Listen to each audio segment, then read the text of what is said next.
Yeah. A little hard to So hear you over the game audio. wait, say that again. A little tough to hear you over the game audio. Okay. We'll lower the volume then.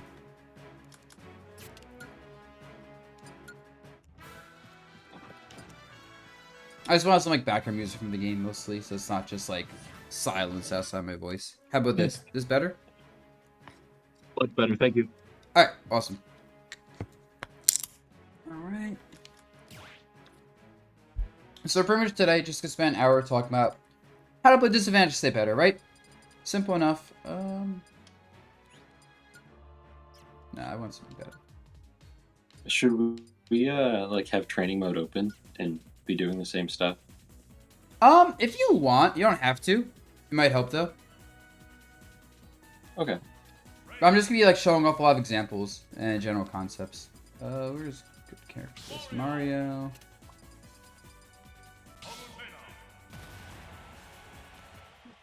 But yeah, when it comes to disadvantage state, the number one thing when it comes to disadvantage state that I always keep in mind is when you're at disadvantage, the goal of course is to get out of disadvantage, right? Sounds simple, but I always have to emphasize this because in disadvantage state, the issue is almost everything that happens is gonna like be a risk reward that favors your opponent, right? Like when we're talking about situations like this, where you get like back thrown, right? Or you get like and you had the ledge or something.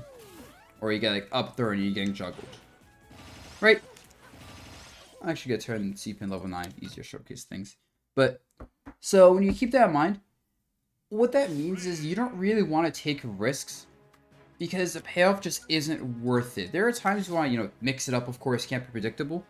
But the other thing is that if nothing happens, right? If someone throws you and no one presses any buttons, assuming you don't fall off stage, of course, what's going to happen is that you're going to reset the neutral and your opponent misses on a chance to get something going. So that means in disadvantage, it is always up to your opponent to be making something happen to push advantage state. So they're the one that's going to be extending. They're the ones to be taking risks. They're the one that has to incentivize to do something. Because there's also kind of that mental like fallacy of like loss aversion, right? You don't want to lose your chance when you have a chance to get big payoff. So people are going to make mistakes there all the time, keeping you in disadvantage. It's actually one of those things I love to exploit is when I know people really looking for certain hits and follow-ups and just like thinking, oh, I got the hit, I gotta make something happen. So, once again, that means your goal, get out of this situation. Ideally, do nothing, but also annoy your opponent and make them feel like they have to do something. So, let's talk about a few really bad habits that I see a lot of people do at disadvantage. So, one of the most obvious ones is probably just going to be like, oh, you get hit, and you hold forward to press a button, do whatever. That happens all the time where someone gets hit and they're like, I want to jump in and press a button. Or they get comboed, and they're like, oh, I'm getting comboed by something, like, I have to hit a button. Like, oh, that's not a great example. Let's be showing you this game is not the best, right? But I see it all the time. And once again, make your opponent overextend. Risk reward isn't your favor. Someone like back throws you, it really won't be worth it. Like, oh, I got back thrown. That's not really worth it. Because what if they jump it back at you? And it's also when you're in the air, the longer you're in the air, the easier it's for the opponent to react to you, right? Like, especially with a character like Mario. Really, most characters aren't like Fox or super fast fallers. When you're in the air for a long period of time, that's more time for the opponent to go, oh, I see you falling, and hit you, right? And I always show this example with short hop versus full hop. Where you short hop, and someone tries to shield on reaction to a short hop, they're never going to do it in time. Like, doing like this is basically unreactable. But doing this is very reactable. And that applies for when you're throwing a bad spot as well. This right here, very reactable. It's so easy for someone to just go, oh, I'm going to throw an up air, or an up tilt, or step back, or whatever they want. Like, they can do what they want.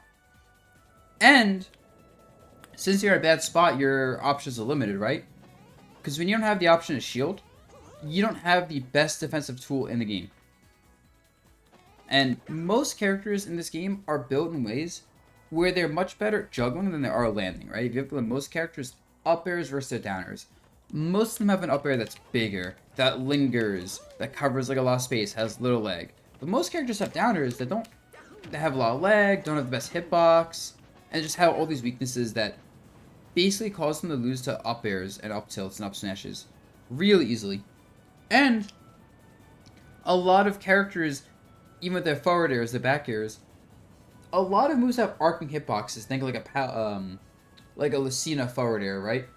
They tend to hit above first, then below if they're arcing. And not many hitboxes arc from below the character and then go above them. So once again, moves in this game are kind of built to anti-air people, which is why coming out from these spots really just isn't worth it. But it's the most common thing I see, like, by far. Another thing I see a lot, though, is just bad air dodges. Happens all the time. Someone's like, oh, I got... Like, okay, let's say you're getting hit by a Palatine and she's, like, naring you, right? Someone might say they should air dodge there. But the problem if you air dodge there is you might get put into a spot where the opponent goes, oh, you're gonna air dodge. Gonna try my best here with training mode, but let's see.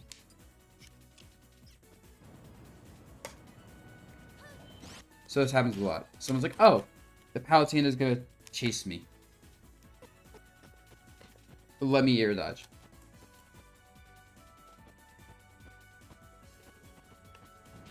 But that sets up much stronger follow-ups, of course, right? Do this and then dead. So a lot of times when you're getting comboed at lower percents and you're getting put into these juggle situations, you're mostly just better off kind of taking the hit, right? Like, it's so much more worth to get hit by like a combo and get hit by the follow-up that does 10 extra damage, but puts you in an okay spot, as opposed to going, oh, I'm getting nared, gonna air dodge, and then suddenly you can just get hit by like a better follow-up. And a lot of characters have ways, especially, to reset the combo. Like if Palutena were to nair you, and then you air dodge, I can go, oh, you air dodged, I can do another nair, and then get a bigger combo going. So, just good rule of thumb, he's got to minimize damage. Especially directional air dodge. This is something I see a lot of people do, when they don't want to just air dodge and drift. They go like... But look at this lag, right? I can't do anything. I'm trying to up... Yeah, I literally can't. Or if I'm doing like this, right? Easy to edge guard that potentially. And so... There are times when that's good. We'll go over that later. But generally just DI away from the combo. Especially at lower percents, DIing up and away is pretty solid to escape most strings. Take the damage, it's fine. And, follow up from this, since you talk about it's bad to swing, it's bad to air dodge, what should you do a lot of times when you're getting hit into these spots? A lot of times, going to the ledge is a pretty good option. And I'll talk about that in a little bit, but just know for now that, generally speaking, the ledge is an amazing place to go to if you don't have a good escape route, if your character doesn't have good landing options, if there's no platform to work with, whatever it is. Oh, another really common thing I see is when someone gets hit and they decide to double jump like this. And it goes back to other things, right? We don't have landing options anymore. Like, if you do this,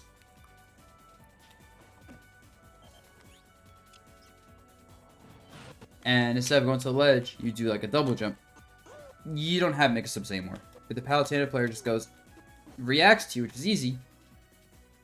What are you going to do? Swing? You can't. Your attack's going to lose to anti-airs. You're going to air dodge. Easy to frame trap. Easy to react to. You can't do much. Like, you're basically going to get hit by a competent player. And you're going to let them set for more hits even. And it just isn't worth it versus good players. There are exceptions. This is one of those things that's a bit character dependent. If you have characters like Fox, for example, is a really fast fall and can mix up their landings, it isn't the worst thing. But for most characters and most positions, this is not gonna be great. Oh, and something else I want to talk about while we're here. When you are landing, you really want to mix up, like, your landing a lot, your drifts, and just your general patterns, right? Because see a lot of people do this, where they hold a direction and they commit to it. And it's, like, really easy to go, oh, the character's holding this way, they're gonna keep doing it, right? So it's really good when you can to kind of make, like, almost like a curve shape in the air. Like, hold one direction, then go, oh, like, curve shape, and then maybe you drift air dodge the opposite direction when the opponent's chasing you and about to swing. Or maybe, like, you look like you're gonna attack. You're doing this, and you go, never mind. And basically just mixing up your drift helps so much, especially if you can do it right before your opponent hits you. And this is why B-verses especially are really good in the air. Like a Mario Fireball, right? Because your opponent's trying to chase you, and you do that, suddenly you completely adjust your momentum, and your opponent can't react to that. They have to guess. So if your character's a B-verse, like a Mario Fireball, Olimar has Pikmin Toss. Most characters, Snake Grenades is like the best example. Most characters have something like that. Another bad option I see people do a lot is when they get hit, and when you're in tumble, you can't fast fall, right? Everyone knows this. I'm trying to fast fall right now. I can't do it. And fast fall is a huge deal for landing, right? Just makes you land on the ground a lot faster. So a lot of people do this. They go, oh, I got hit. And then they swing out of the tumble state. Because when you do that, you can fast fall. Makes sense. Seems like a good option on paper. The problem is when you autopilot and just do that. And once again, give your opponent something easy to react to. Similar to air dodging. Similar to holding forward with an attack. Whatever it is. The double jumps. When you give your opponent a visual stimuli to work with, it's so easy for them to take advantage. So you don't want to do those kind of moves to get you out of tumble if your opponent's right next to you. Otherwise, you get this happening.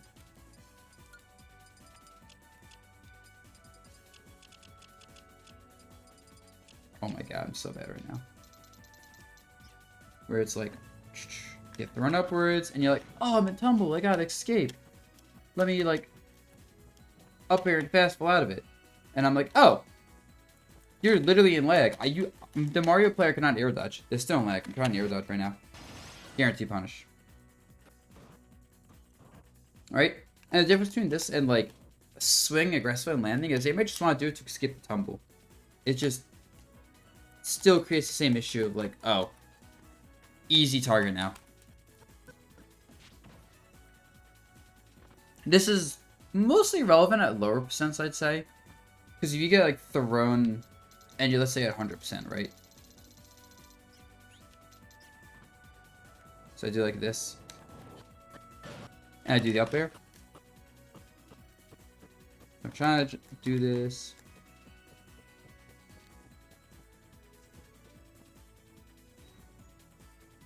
The Palutena really... It's hard for her to get into a position to actually hit the Mario. Right? So like at higher percents, especially with the DI, doesn't really apply. It's only at lower and mid percents when the opponent can immediately chase you. What else is there? Oh, and the last thing I see a lot as just a really bad habit is when people are in the corner and they panic in the corner and they just try to get out immediately. Everyone's been there. We're like, oh my god, I'm in the corner and Palutena's like back airing me. She's like, and so you just decide to roll out. But the thing is, most people are looking for the opponent to burst out of the corner like this, right? Most people are going, okay, they want to call it the roll and get that punished. Because when you roll, this is a lot of lag. It doesn't look like it, but that's a little over half a second of lag you put yourself in when you roll. And it's like a very like noticeable animation. And since you're in the corner, it's kind of the natural thing people do. Meaning it just leaves open for a lot of punishes. Especially because rolling out of the corner, if you successfully get away with it, puts the opponent in a bad spot, right? Like if someone's just here and you roll behind them, now they're in the corner. And being in the corner in this game, garbage. Awful. You do not want that to happen, of course. So, good players are going to notice this and take advantage of that. So there's that. And then there's when you get in the corner and you try attacking out of it, right? where it's like, oh shoot, I'm here, I don't want to be here. Same logic as the roll, but instead you pick an attack button. Like most people do like dash attack or like jump in aerial. It doesn't really matter much what it is, because most of the time those kind of options are punished. But like dash attacks, most dash attacks on block are like very punishable, especially like at farther range. Most like rising aerials are really punishable because you're just stuck in the air for a bit of time after doing them, and that's just kind of an ultimate rule of thumb. Rising aerials, very punishable on block and whiff, but they're fast. Falling aerials, really safe, but they're a little bit slower. But yeah, so you might ask, alright, in the corner, what should you do instead, right? If you don't want to burst out of the corner, and the trick is the fact that being in the corner is a really annoying position to pressure. Because on one hand, yeah, if you get back here, you're easily gonna die. It's just right next to the ledge. But on the other hand, we talked about how the opponent hates when they get put into the corner, right? They don't want someone to roll past them. So you can use that to your advantage, because you can just chill here, and if the opponent's like where Palutena is, they can't really hit you, right? Like, this isn't gonna hit, this isn't gonna hit, right? So if I want to pressure the opponent in the corner as Palutena, I'm forced to make something like risky happen. I have to do like this. I have to jump in. And when I jump in, when you see that jump in happen, that might be a good time to roll. Maybe you block the attack, and then you roll that situation. Maybe you block the attack, and then after you block the back air, you go, oh, I'm good. Block, and then jump, and then do a falling back air of your own to push out of the corner. Maybe you get a parry, and you parry the back air, and you get like a back throw afterwards, and then you throw the opponent off stage. And they're in a really bad spot. Right? And there's so many ways that by just being here, your opponent has to expose himself and open himself up a little bit to like apply really meaningful pressure. Pressure that beats people who are not playing scared in the corner.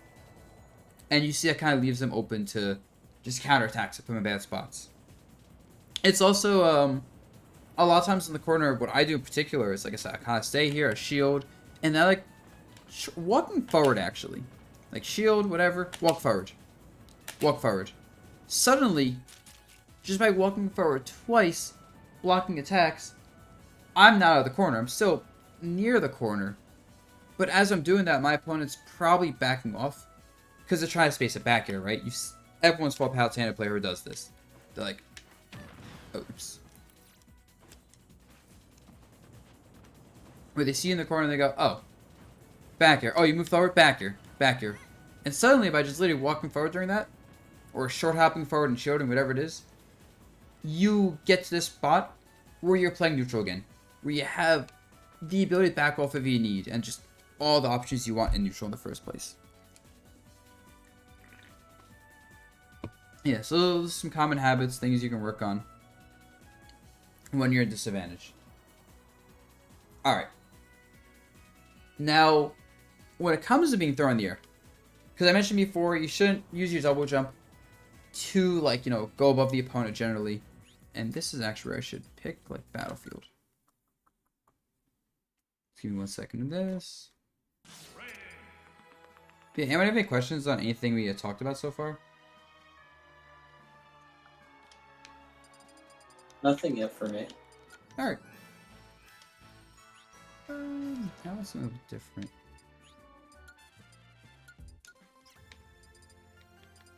Actually, no.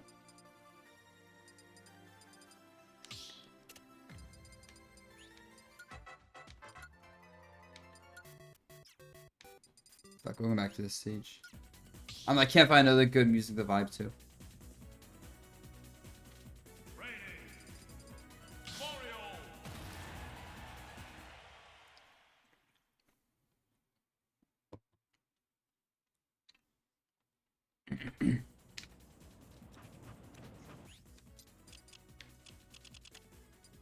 Alright, so when you're landing, right, what are the things you want to do in landing? First of all, if you're playing, I didn't pick FD for this because when you're in FD, you don't have landing options, right? That's a general rule of thumb. Final Destination is kind of known as a stage where everyone's neutral tends to, like, win the game with, like, a huge snowball because you don't have any mix-ups to land in that stage. That's a big deal. Whereas Battlefield is a great example of a stage where it's really easy to land, honestly. And this is a great stage to play on if you're like not comfortable winning neutral. Assuming you're not playing a character that has a really good platform combos or pressure like Palutena or Fox or Mario. But anyway, back to Battlefield. The big thing about Battlefield is that on a stage like this, you have the ability to use platforms to mix up your landings really well. So, this situation I set up a lot, where I get hit by something, it doesn't really matter how much what it is. And now, this spot's interesting. Because I have a lot of different mix-ups on where I can go. I can air dodge to the platform, and this is where directional air dodge is really good. Because normally it's not a great option. That's because you're falling for a long period of time. But if you notice, doing the directional air dodge to a platform, there's not much lag. It's like enough that if someone's waiting for it, they'll punish. But if someone's like chasing you for like a follow-up, and you do this, you'll evade them because you directional air dodge away from them. And then the minimal lag means they don't have time to really hit you for it afterwards. So yeah, that is an option. But you could also do this. You could get hit and directional air dodge to the other platform instead. So right there, you have two different places to go to. And it's borderline impossible to cover both those spots at once.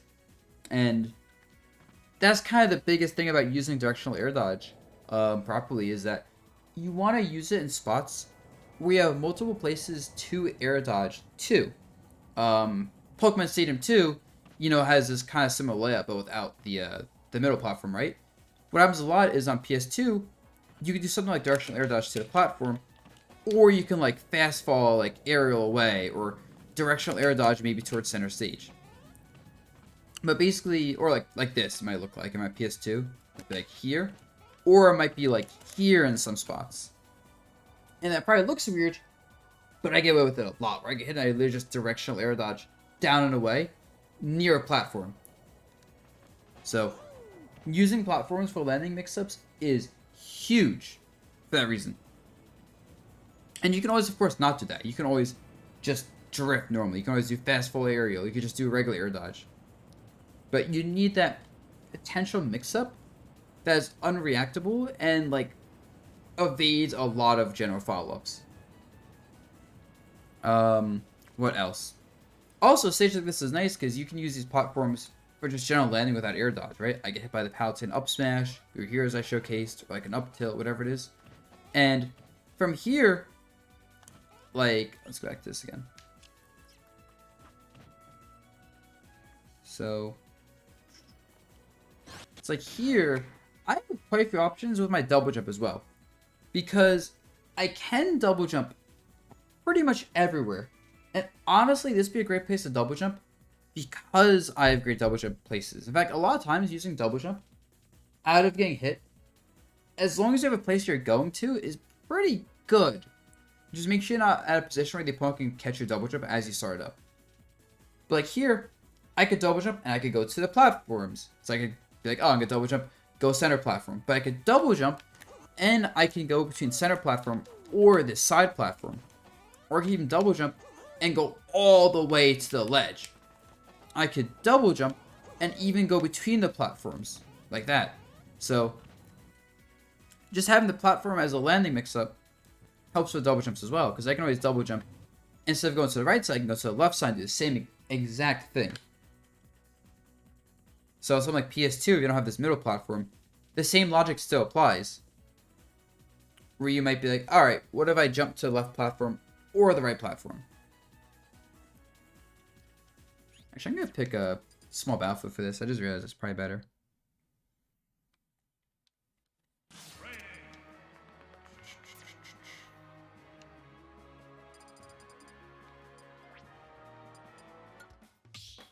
Oh, wait. I picked battlefield form of small battlefield.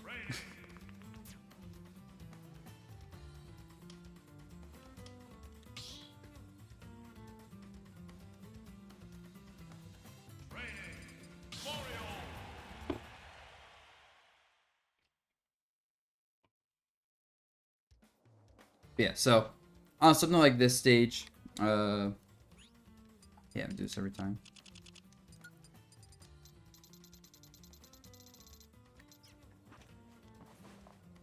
This situation might occur.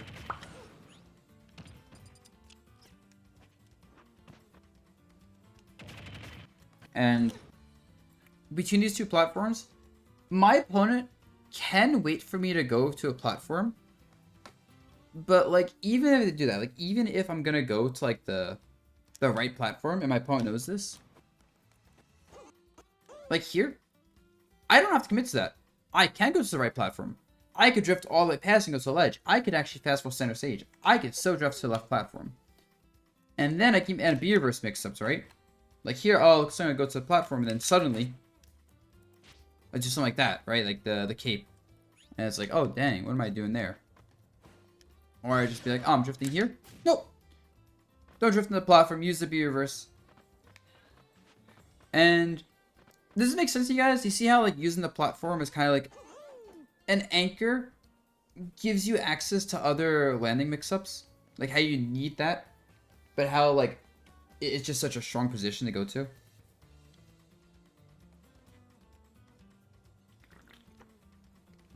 Silence means I shall assume Yeah. yes. Assume yes. And oh, so you're gonna say something? Yeah, so you're using Mario as an example, but what if you're like I main Byleth, Mhm. and his air drift is really poor. Does the same thing still apply? Like, could I still like do my best and mix them up? Because he's really slow in the air, and it sometimes feels kind of hard to do so. Yeah, it just means you have less room to do it. Because, yeah, Mario has a lot more room to work with mixing up the platforms because he says air drift's good. But Byleth still is the same thing, for sure. Let's do this.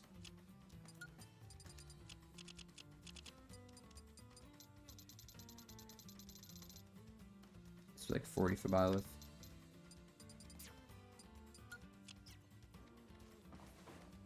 It's like this happens.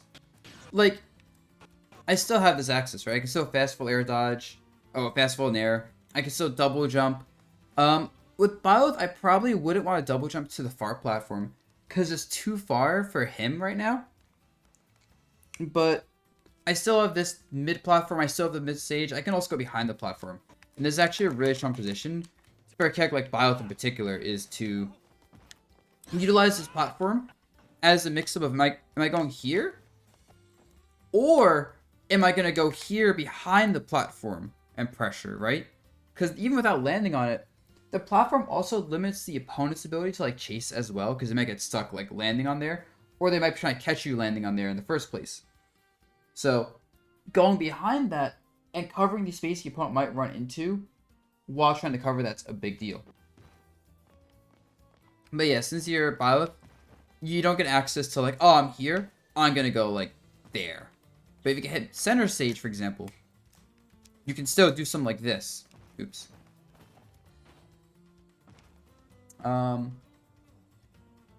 What else was I gonna say? I was gonna say something. I think that's about it. And yeah, and then of course, no. I have another question for you to buzz about this. Okay. What if you're playing a character like Kirby who also has poor air mobility but has multiple jumps? Do you recommend a similar thing? Yeah, it's gonna be similar thing. And what's nice about a character with multiple jumps, especially, even though they all have poor air mobility, they're able to kind of like bait the opponent out, which is actually something I was gonna talk about next. Is yeah, you can use the same logic for them, but they're really good at this part of the game, which is just baiting the opponent into swinging and using that to their advantage, right?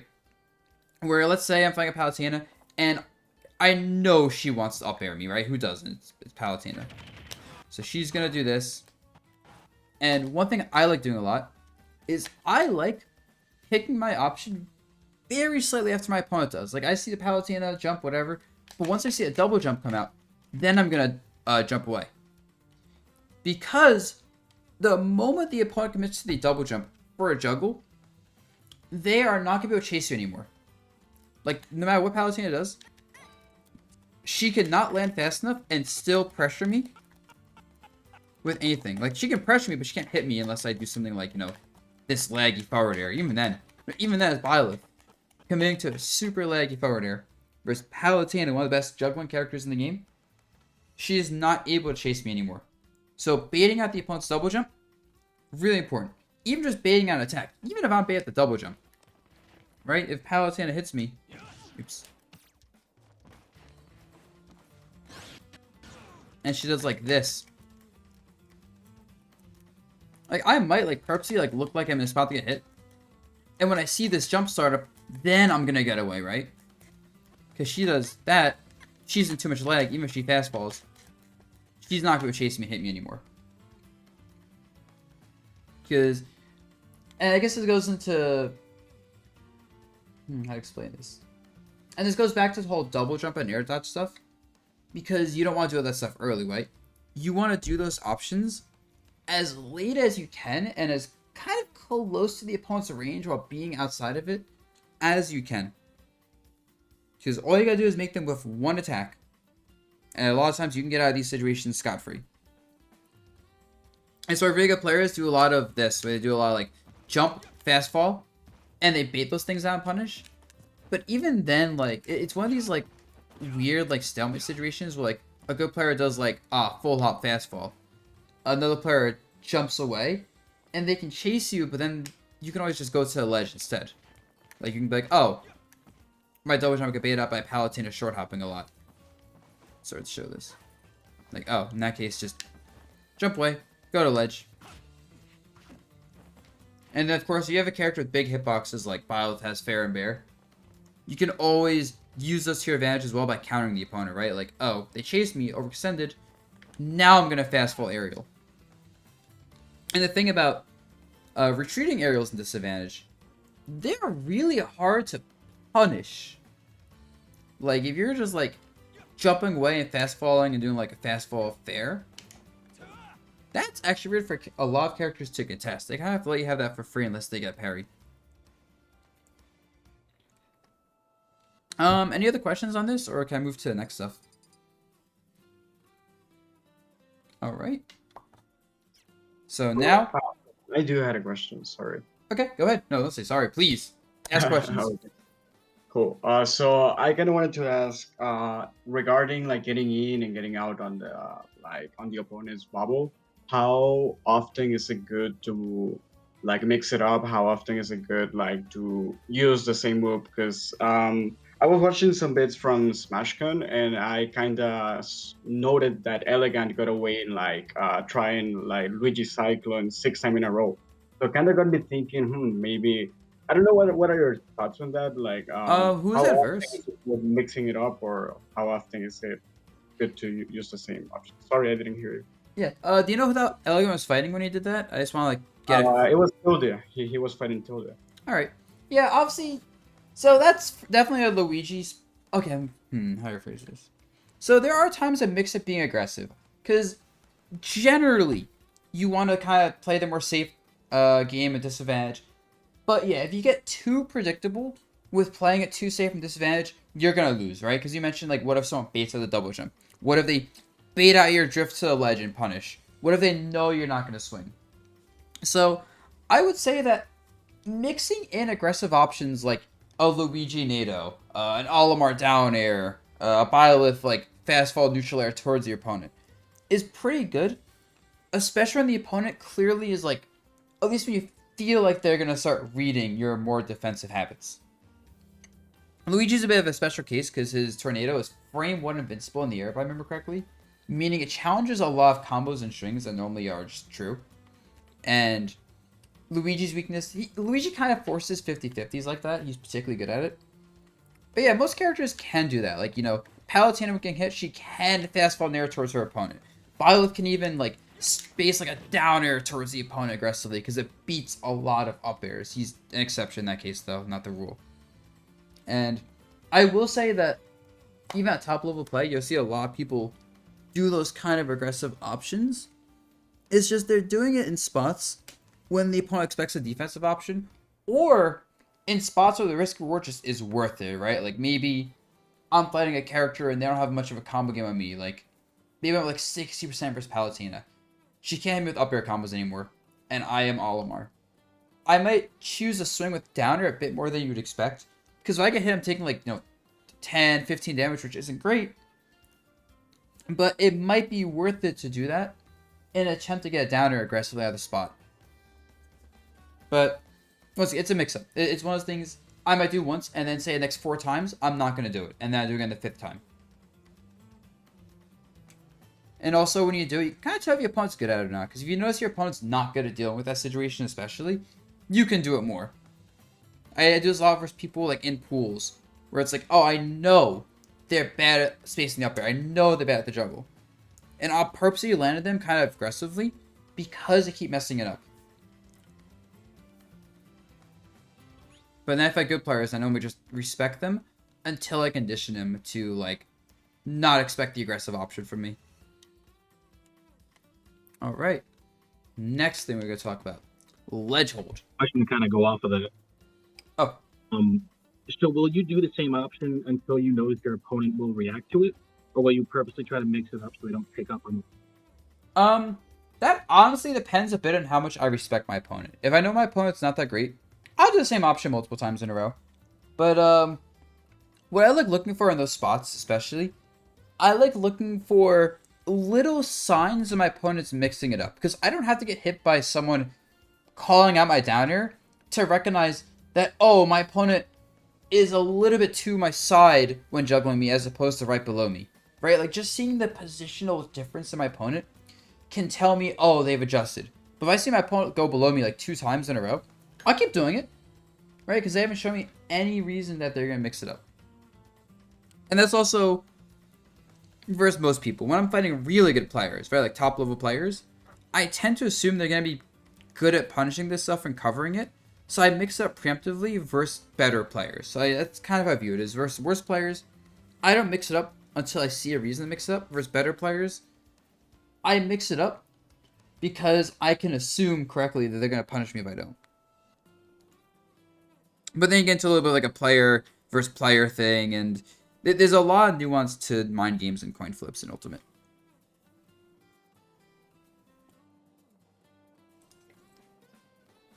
Alright. Now ledge stuff. Alright. So, ledge. I think what I want to talk about the ledge is ledge hold. Because ledge hold is like the best ledge option in the game. First, let's talk about ledge options in general Ultimate, right? So you got regular get up, can shield like frame 2 of it, so it's like a 1 frame vulnerability, where like during a ledge get up where you can shield. Jump is just the best ledge option, that's actively doing something because ledge jump is unreactable. The landing afterwards is reactable, but ledge jump is that and ledge drop are the only ledge options in the game that are unreactable. But ledge drop, you kind of put in that spot, which sucks. Get up attack, nice option if you know your opponent's gonna swing. It gets you like basically back to neutral a lot of times, but obviously super bad on hit. It's one of those things you want to mix up occasionally. And then ledge roll is kind of like rolling from the corner already, where it's like if you get it off, gets you out bad spots, but it's kind of slow. They're like reactable. You're not attacking during it, and it's not the best option. So normally at the ledge, you're gonna cycle between regular getup and jump, and you're gonna use getup attack when your opponent is clearly gonna swing a little bit too aggressively, so it's like a rare mix-up, and you're gonna use ledge roll when you think they're gonna like cover something like a ledge jump or a regular getup by moving forward, because then you get behind them. But the biggest thing is mixing up your timing, because if you're fighting someone like Palutena can cover actually basically every ledge option with forward tilt, right? If I do like this, oops, I have hard to do forward tilt with smash stick on, whatever. But like if I'm here, I can cover everything with this pretty much. Just can catch ledge roll on a lot of characters, catches regular get up, can outrange get up attack, and catches ledge jump. But the thing is, it's a slower move, so she has to do it preemptively to cover everything. She has to know your timing. She's not gonna be able to react to everything with that move. Especially since ledge jump is unreactable. So that's why cycling ledge jump and regular getup are really good. Because you cycle an unreactable option that also positions you in the air, which can be good depending on your character, can be bad. Also depends on the stage, like if there's a platform to land on, whatever. and then regular get up, which, because there's 1 frame of vulnerability before you can shield, you have to have a lingering hitbox out to cover regular get up. And for a lot of characters, there's like 1 or 2 options that beats that. Or they have to go for a grab, which requires them, for most characters, to be like point blank so they can actually grab you. So that's why you cycle those options. But because so many options cover everything with the right timing, that's why ledge hold and mixing up your timing is vital. The amount of times I'll just be holding the ledge and just waiting is insane.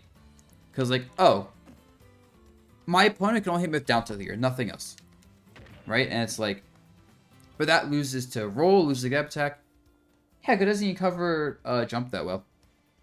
Right? So I force my opponent to either deal with this or I test their reactions. And most people aren't confident enough in their reactions to actually wait something out. Most people will pick an option at some point when you're holding ledge. And most people will assume you're not going to hold ledge unless they like have seen you do it before. The other thing about ledge hold is that ledge hold, like when you're at this distance and you're holding ledge, you just get hit by most things. In fact, Palutena does not have a single way to hit ledge hold right now. She can cover jump pretty well, she can cover regular get up, but she literally cannot hit ledge hold here. Meaning ledge hold is a great tool. Gives you time to think. Once again, mix up your timings. And it's just really obnoxious to deal with. And if your opponent wants to cover ledge hold, right? They want to go like here and catch you for doing that. They leave themselves open to roll. Get up attack. So, yeah. And with that said, a lot of my ledge game, as a result, kind of plays on the idea of react to my opponent, try to make them commit to something first, and also kind of make them think I'm going to do something that I'm not going to do, right? Like, something on the ledge I like doing a lot is I'll do, like, you know, regular get up once. I'll do, like, 2 times in a row. Because my opponent probably expects, oh, a regular get up 3rd time. And then I hold the ledge for a bit and see what they do. Because a lot of times they'll pick that option, thinking they saw a habit, and then I punish them. And also, knowing where your opponent wants to the ledge is huge. Because most characters don't really have... They don't have, like, a ledge trap game that's equally balanced. Most characters on Palutena, most characters struggle to catch either regular get up or jump well. Or a lot of characters have to hard commit to, like, punishing a ledge roll. You have to read it in order to get a big punish on it. Because if I'm Palutena and I see someone ledge rolling, but I'm like here, I might get like a back air. And honestly, that's not even bad. In fact, if I'm the battle here, I'll take the back air because that gets me back to center stage, and that's so worth taking like 12 damage for that. Or like maybe I'm like at 100, she'll like grab my roll and it's like, oh, that won't kill me, but I'm at 100%. So because I know she won't kill me with a grab on ledge roll at 100%, I'll look for that a little bit more and either force her to hard read me to kill me there, or get these lesser punishes, which is like, she doesn't care about, right? If you're kill percents and they're not killing you, the opponent gets frustrated, but they also don't want to look for those. A lot of players won't even consider looking for the roll punish here, because they want to kill you at 100%. They're like, oh, I'm going to look for this a lot instead. Or let's say you're at like 20 or 30%. And versus Palutena, right? She probably wants to get a nair on you at that percent. Because if she gets a nair, she gets a nice combo. Right? 20 damage or 30 damage. So, knowing this, once again, ledge hold, right? Because she can hit ledge hold with nair. She can't really combo you with ledge hold if she hits with like down tilt, I think, maybe? Nope, not even. So, she doesn't want that. Because the reward on her hitting you there with a down tilt just isn't worth it, especially compared to like a neutral air. But she wants you to jump because neutral air hits jump very well. So she's going to cover that. And you have to think to yourself, okay, that is the big thing she's going for. That's the big thing I avoid. And you kind of make her look for the smaller things. And then you might be able to jump later at those percents.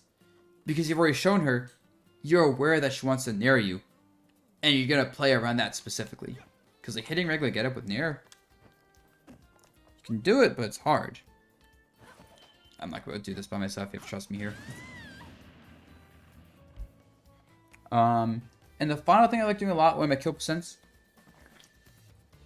if my opponent's character does not have a kill throw, I love forcing them to grab me.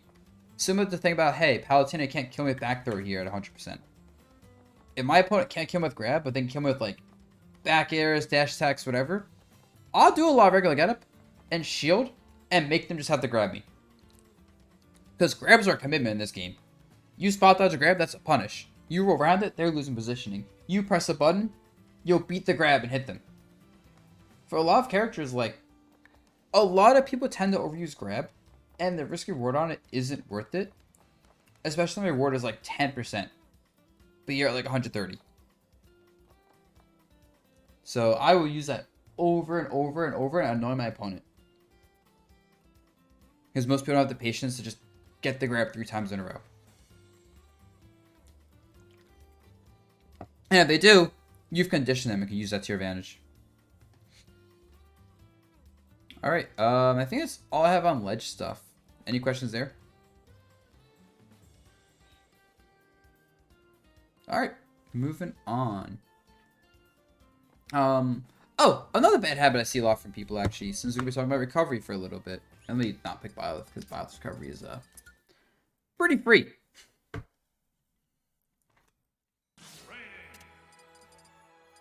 Now, whenever I see an Elite Smash DK, they do this in particular. I don't know what it is.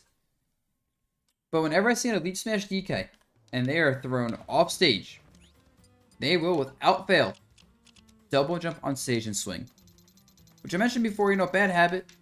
But I just want to emphasize, especially in these positions, when you're off stage, if you can't reach the stage without using double jump, just recover low. Because if you do this, that's a bad example. Like this. Like, there's no reason to do that, right? Because the Palutena player can very easily cover that place by just back airing. And, like, it's very reactable. If the opponent's just waiting there, they can go, oh, you're jumping on stage. Freest punish in the world on reaction. And when you burn your double jump there, you're going to die. Because you're going to be in such a bad spot afterwards. Like, insanely, ridiculously, atrociously bad. Right? Like, yeah, that will not work for as good players, and it's just not worth it. I just bring it up because I see it so often. But if you're in a spot where your double jump can get you to the platform instead, let's say you get hit here, then you can arguably use it, because going back to all the platform mix-ups, right? So just keep that in mind, is like, if you're off stage, where can you go if you double jump? But a lot of times when you're off stage, the best option is just recover low. Like, I'd say about 80% of the time. This happens, just recover low. Literally just drift low, recover. Most characters in Ultimate have hard to contest recoveries with decent hitboxes, a good amount of distance, very generous ledge grabs in this game. And not many characters have particularly good 2 frames unless the recovery is really bad. That's a big deal. What else? And also, saving your double jump especially is key. Because if you get hit and you burn your double jump early, right? Like you do like this. Suddenly, your recovery options are still kind of linear because you have to up B at some point, and that's it. But as long as you have your double jump, you have the option of, am I going to up B? Or am I going to go low and double jump? Right? Because I could do that. Or I could just go, alright. I don't want to go on stage there, but you get the point. Another thing to watch out for. Most characters, when they're edge guarding, kind of have, like, telegraphed, like, edge guarding positions, right? Like, if you're fighting Palutena, if you kind of visualize where she can actually edge guard you, you realize she can't, like, edge guard you in, like, the most spots. Like, if I go up, like, a back here, like, that's about as far as I can go while still edge guarding. But it's, like, hard for me to cover, like, this, for example, right? Like, if I get hit here, that can stink. And even, like, this is, like... It's also linear timings, too, right? Because if I jump, I'm off stage for a certain amount of time. And you can a lot of times wait that out and then recover after me. I do this a lot, right? Hit up stage, and I kind of stay like in a spot I can recover with my up B, my double jump. And if I see my opponent go out there, I'll wait it out and then I'll recover. Because as we show, like, you can't, unless you want to, like, die. Like, if I do this, I'm dead, right? So, unless the opponent wants to basically die, they can't really do anything about a lot of recovery angles and timings. As long as you're actively aware of where they can be when, and you're very aware of when they run off to go for the edge guard in the first place. Right, there are things like, Palutena neutral air, but you're in disadvantage. Sometimes you just get hit in disadvantage. You have to accept that's how the game is. It's always about minimizing damage. Oh, another thing worth mentioning. A lot of times, it's actually okay to take certain hits when you're off stage. This is a bit more character dependent. But like, let's say Palutena backthrows me, right? It's actually, gonna sound weird. It's okay to take like a neutral air here. Start to showcase by myself.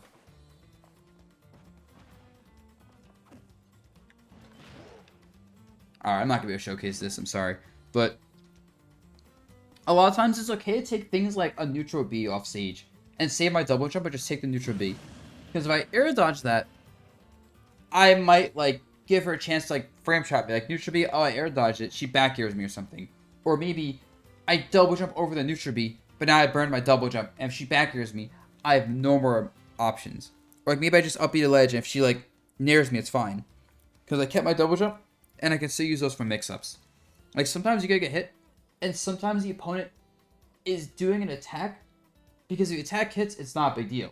But they want you to think it's a big deal. A lot of projectiles work like this. Sheik Needles is a good example where they want you more so like burn your double jump or air dodge at bad spots. What's a good example? Or something like a Falco Laser is a great example of this actually, where it doesn't actually have any knockback or anything. It just kind of stops you, but it only really kills you. Or Wolf Laser, right? They only really kill you if they burn a resource or force you to air dodge really low. Because if you're forced to air dodge and then recover, and the big thing is if you're forced to do double jump, then recover, that's when recoveries get bad. Because in those spots where you're forced to double jump before recovering, the opponent knows, oh, you have to recover at a certain place and timing because you have to burn a double jump, right? Like the difference of like this versus, oh, I'm here, right? Like it's so much easier to catch that. It's also why you want to try to generally be in a spot where you can up B without using double jump, but also have it available. But that's about it for, I think, recovering. And I think, any questions about anything so far, guys? What I about might have. Oh, sorry. Go ahead. thank you. How about jumping from ledge and then jumping on the stage? How was that option? Do you find that valuable, or is that too risky to burn the double jump? When you're, say that again, sorry. When you're hanging on ledge and then you drop down, but then jump like while on stage, where you Oh, are you talking about when you use do around, you know? this, or do you mean when you do like this? Oops. What do you mean Yeah, like something this? like that. Oh, this? Yeah. So, this is one of these things that I think is very character dependent. If it's even worth going for. If you have a character like Byleth, who has these like long hitboxes in front of them, sure. But if you're playing something like Falcon, it's probably not worth it because you can't really threaten them unless they're kind of messing up. And generally, it all depends on your percents. If you're like at 40 and you get hit here, right? Then you're probably going to die at 40. But if you're at 120, it's not the worst thing because at that point you're such a high percent that most things are going to kill you. And the more aggressive, risky mix-up isn't comparatively risky to other mix-ups anymore. So, percent matters a lot for this. Generally, I don't like using it too much. If I use it, it's with characters that are good at, like, say, like Byleth, right? Or Olimar with a purple Pikmin is amazing at this because he can do ledge drop, throw purple, and then the purple covers the space and he can still swing or he can up B on stage. Yeah, another thing is, do you have ways to cover the space in front of you, or do you have other mix-ups? Do you have another jump? Do you have an up B like Olimar that lets you drift around? Or maybe like a teleport like Palutena, where you can either swing or you can up B on stage, and it's pretty legless. Because the worst thing is doing this with a character that has like no mix-ups really, and it's like, oh, well, I did this. My opponent didn't get caught by the immediate like ledge drop, jump into something like they're out of range.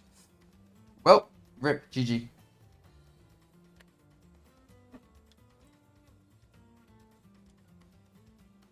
Does it? Does that answer your question? I was. Yes, it does. Thank you. Yep. All right. Any other questions? Yeah. Oh, go for it. All right, I'll go. This is really character specific, but I was hoping you could talk about Ike's recovery, because I know that he really struggles when he has to go low because his up B is terrible. Yeah. So the thing about Ike is you would apply the similar logic of like up B at like double jump height, like having the mix up double jump to ledge versus up B, but also you'd want to your air dodge, especially with characters like that, is key because his recovery is definitely bad. It's bad recovery, no way around it. But if someone wants to punish Ike for up being, they have to position themselves to catch the up B, right? They might have to jump early, or they might have to like position themselves in a way to use like a move that punches through up B or two frames them somehow. And you can use that to your advantage by kind of looking for that positioning, and if you see them do that, then you can like double jump or air dodge to stage. But if you don't see them do that, then you up B. Also, with a character like Ike, his recovery, if you space it, it's kind of hard to two-frame and down air if you space it really well. Like, Yeppy, very well spaced. Other thing with Ike's recovery, though, is you generally want to try to space for a side B more. When I think of Ike's recovery, I actually think of his side B as his recovery more than his up B. So when you're playing with him, try to think about these concepts, but in the context of how do I have multiple options at side B range, as opposed to how do I have multiple options at up B range. Gotcha. Thank you. No problem. All right, I think Asa had a question. Yeah. Yeah, is using options like quick attack or illusion. I'm mainly interested about quick attack because I play Pikachu. But like on the stage, in terms of the alternatives, is that something that you would say is worth it? Or... Yes, I think Pikachu quick attack is really good because it's like an unreactable burst option it gets on stage. Cool. In fact, thank you. Pikachu's funny because he's one of the few characters where you can argue trying to like fight to get on stage is worth it because quick attack is so good. Cool, gotcha. Thank you. I think one other person had a question. I have one for you, Dabuz. All right. It is a question about Rosa, and when she's trying to get out of the corner against characters like Swordies like Roy and Cloud, who are really good at keeping her in the corner, there are some good options for her. Is like ledge hold even still viable there, or is it too risky? A lot of times with her, since she's a very floaty character with very good air acceleration, a lot of times you can do ledge jump and use your air drift with platforms. So I don't like Rosa on FD, as you probably know. I think she's bad in that stage. And she's bad in that stage because she doesn't have platforms to work with versus characters like Cloud, Roy, whatever. But on something like Battlefield or PS2, the fact that her jump is good and her air drift is really good means she can jump, and if the opponent doesn't immediately hit her, she has enough mix-ups on her landing down that spot. So between that and the whole concept of doing regular get-up and just moving forward while blocking, helps a lot. And of course, like if you block an attack, with pretty much any character, you're in a spot where you can attack first. It's like you block something, and most characters can go, oh, I can forward air in case my opponent presses a button. And so you can use that to your advantage. A lot of times, I block an attack with whatever character, Rosa, Olimar, doesn't matter. And I'll jump at a shield, and then I'll actually do a falling aerial, because my opponent's shielding, expecting the rising aerial, and because I know that, even in the corner, I can jump, space my falling aerial, and use that to push out of the corner. So with Rosa, that would be like doing like a nair, or a bear, or a fair.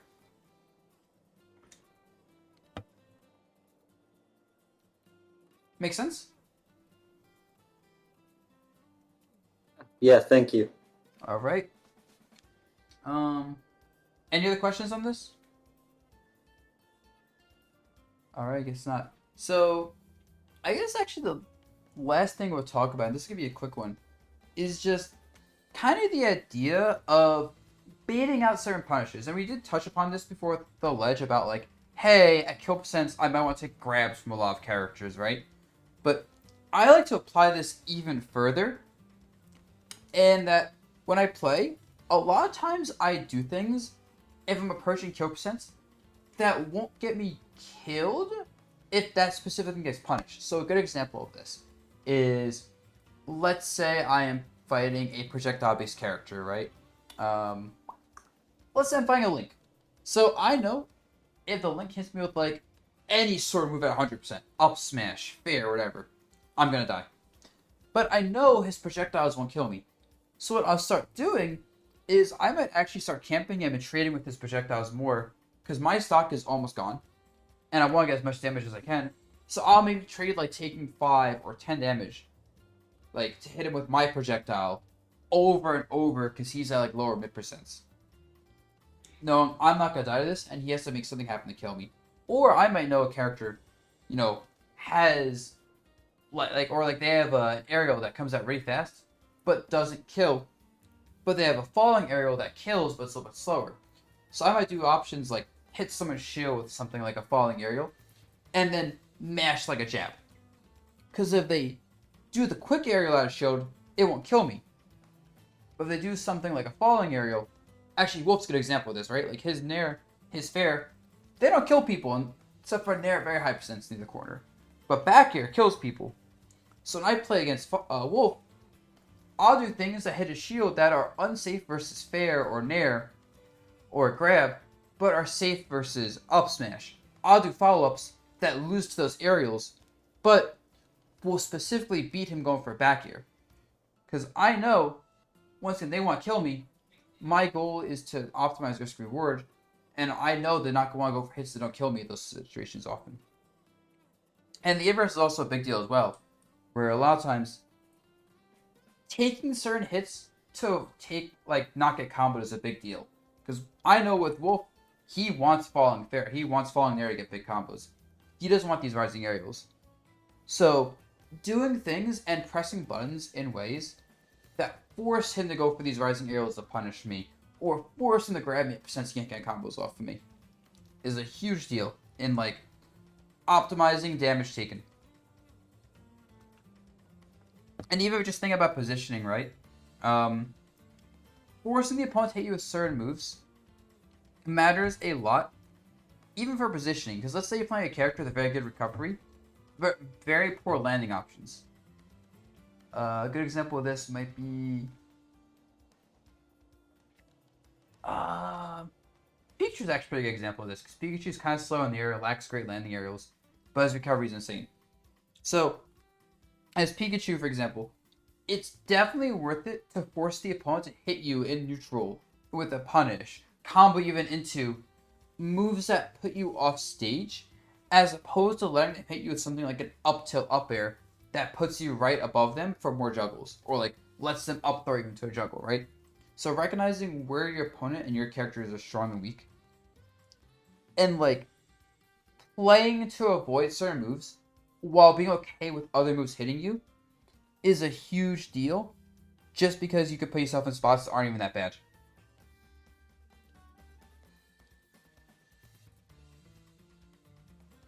So always keep that in mind. The amount of times I'll play someone with Rosa and their character's bad at landing, and they'll let me grab them and up throw them, and I'm thinking to myself, if they just attacked more, I'd have to hit him with starbits or back airs, and I wouldn't be able to juggle them if I did that. So I can't exploit my amazing advantage state there. The amount of times it happens is insane.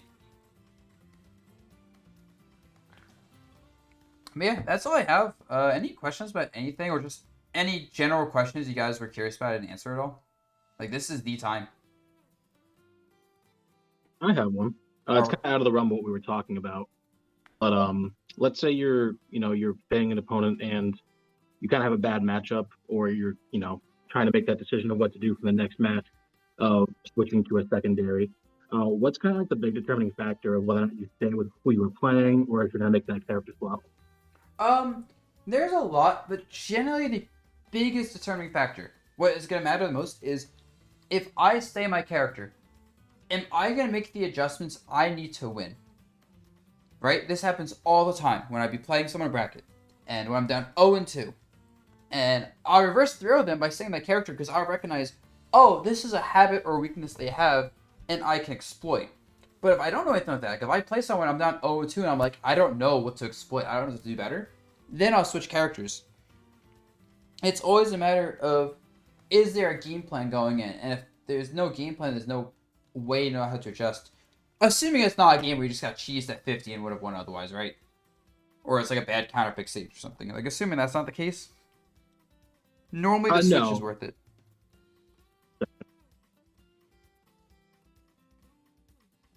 I'll also say I don't like switching much in best of threes, because you don't have much time to adjust in best of threes, but I'm a little more comfortable switching in a best of 5. And if I want to switch characters in a set, I'd rather do it earlier rather than later, because making a reverse throw with a character that not only you're swapping into have to figure out new things with, but haven't got time to warm up because you're playing another character, is really hard compared to being down 0-1 and then switching to that character. Alright. Someone else had a question? Yeah. Piggybacking off that, how would you go about creating a game plan? Ooh, that is a vague question that would take a long time to figure out.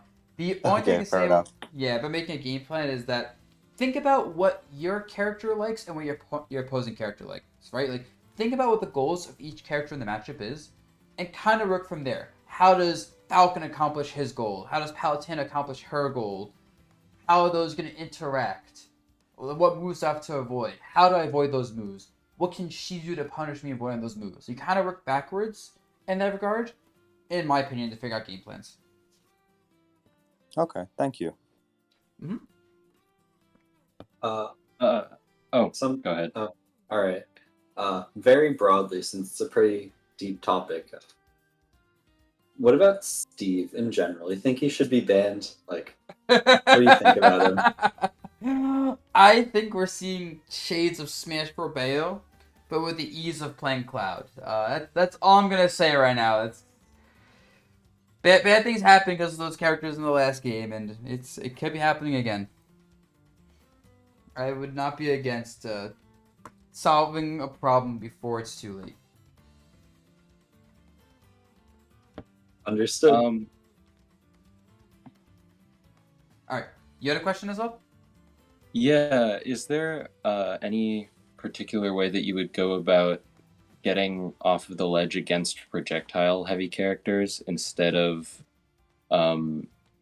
like, someone that has to be more up close? Like, in particular, in my region, I frequently lose to, like, a Robin and a Gunner for the most random characters, but, like, people that have a lot of lingering hitboxes at ledge. I know exactly how to answer I go this. about getting around that. I know exactly what this is. So, with those kind of projectiles, in particular, the thing about those projectiles is they cover a lot of options because they linger, they're kind of big, but they have to be timed preemptively.